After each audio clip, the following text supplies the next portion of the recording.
does this garden look like it's in crisis? Naturally, you may be wondering, why a garden? And rightly so, why a garden? Well, today, let's think of our well-being as a garden. Now, some of you in the room may be green-fingered, and others, not so much.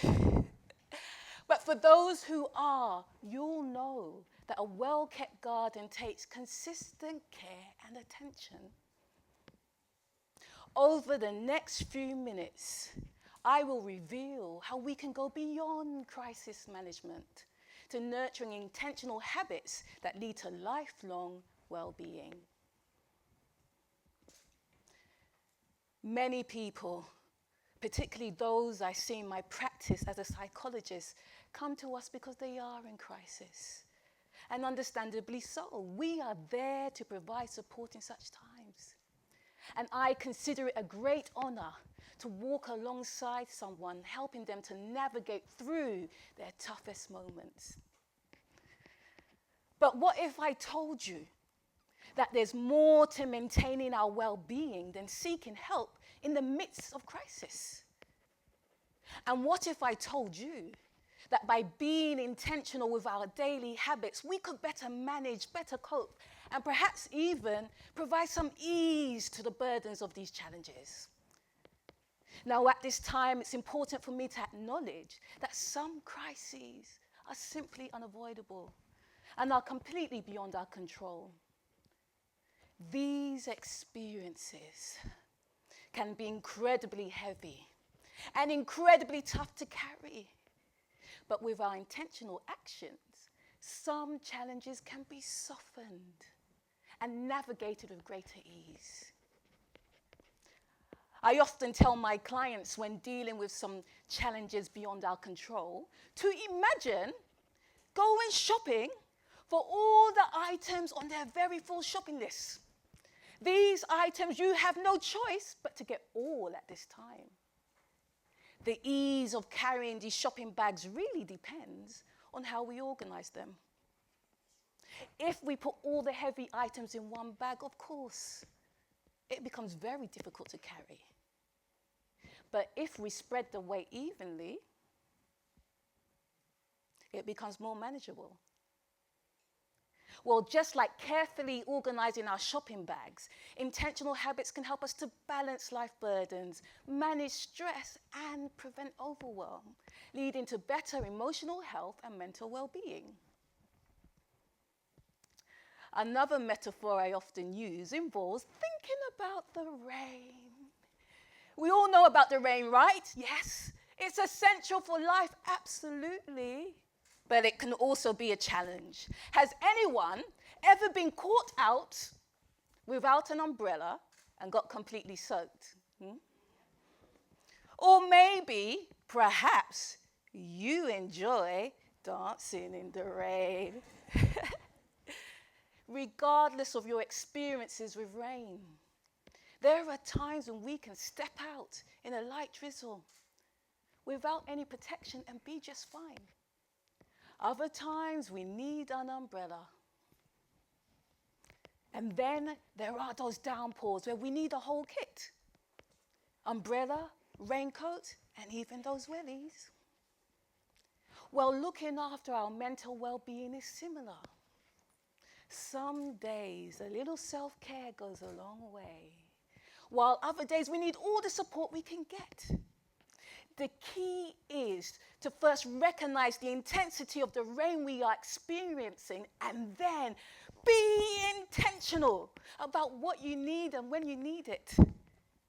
By being intentional with assessing our needs, we can remain adaptable and resilient, ensuring we choose the right support for ourselves, no matter the weather.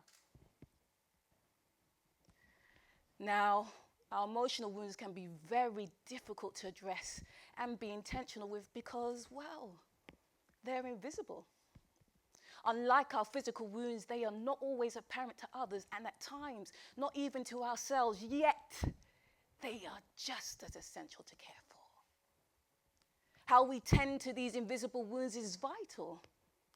It's vital because they affect how we show up in this world. Let me tell you my experience. There was a time in my life when I was so overwhelmed due to matters of the heart, just having gone through a very difficult breakup and having to deal with the emotional wounds of that alongside my responsibilities in family life and at work.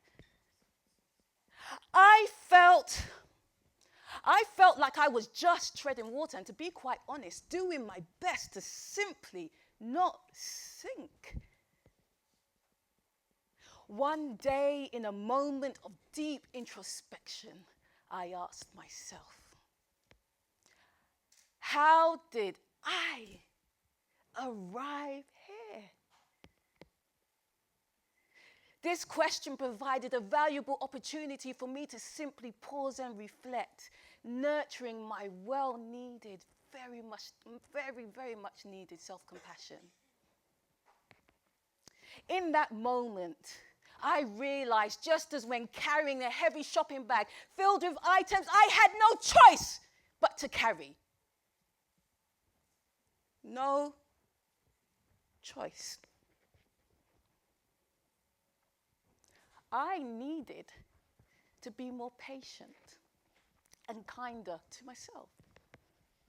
I understood I had stopped practicing those habits that usually help me.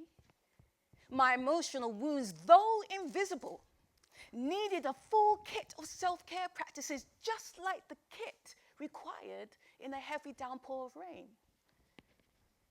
I understood it was time to be intentional again with those practices. Now, there's a wealth of research supporting this approach. A number of studies show that self-compassion practices reduces stress, anxiety, and depression while increasing our emotional resilience. Evidence shows that by speaking kindly to ourselves and by understanding our own needs, we can better handle life's challenges. I once heard a saying which deeply resonated with me and emphasizes the power of applying self-compassion in our lives. You will never hear another person's voice more than your own. So be intentional with how you speak to yourself. Yes, let's let that sink in. You see, my experience, that season of my life, reminded me that in order to help others and to better manage my responsibilities, I needed to take care of myself first. Just like they say on the aeroplane, you need to put your own oxygen mask on first before assisting others. This self-compassionate approach empowered me to face life with renewed strength, renewed resilience, and renewed clarity. Now, given my experience, the supporting research, and the importance of being intentional with our daily habits, let's break this down. Let's break this down into actionable steps you can start using today. To help us to remember and apply, I like to use the acronym GROW. So with the audience participation, yes? Can everyone join me and give me a G? G stands for get going. It's about taking that first step, no matter how small, towards nurturing your well-being. You could start with simple acts like practicing gratitude or connecting with loved ones. Next, are you ready? Yeah. Can you all join me and give me a R? R stands for reflect. Reflect on how you feel and on what you need.